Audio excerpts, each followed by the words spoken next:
Alright everyone, let's talk about something that's been quietly making some serious noise in the crypto world, Alephium.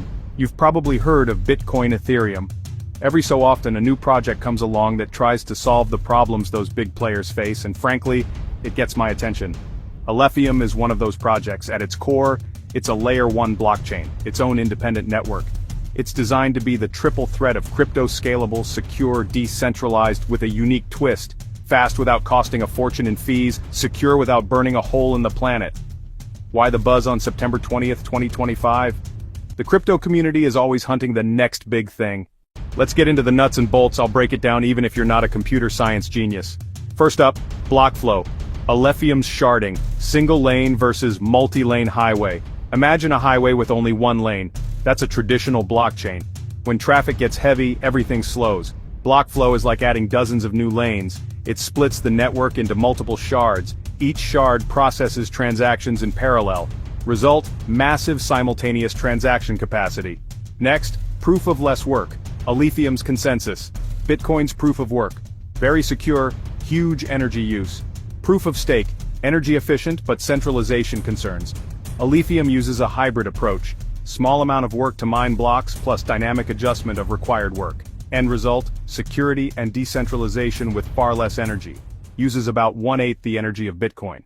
This year, 2025, is shaping up to be absolutely massive for Alephium, and it's all centered around major updates and ecosystem initiatives. The star of the show is the Danube network upgrade.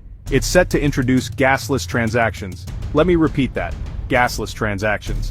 One of the biggest barriers for new crypto users is complex, costly gas fees. Alephium lets dApps sponsor transaction fees for their users. That could make using a dApp feel as seamless as a regular web app. Danube also promises faster block times for a snappier network. Alephium is doubling down on community and developers. They launched the Almond Grants program to fund builders. You can have great tech, but without apps, it's a ghost town. By funding projects, they're seeding DeFi platforms, NFT marketplaces, games.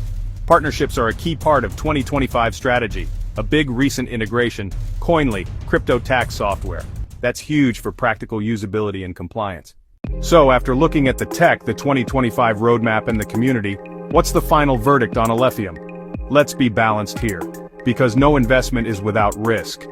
On the one hand, Alephium's strengths are undeniable. Its core technology, block flow sharding, proof of less work. It directly addresses scalability and energy consumption.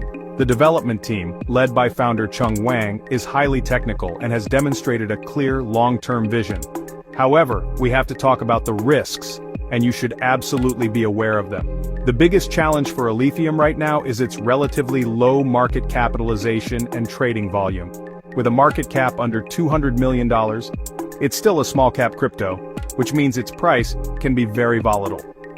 In my opinion, Alephium is one of the most fundamentally interesting and technically sound projects in the small-cap crypto space today.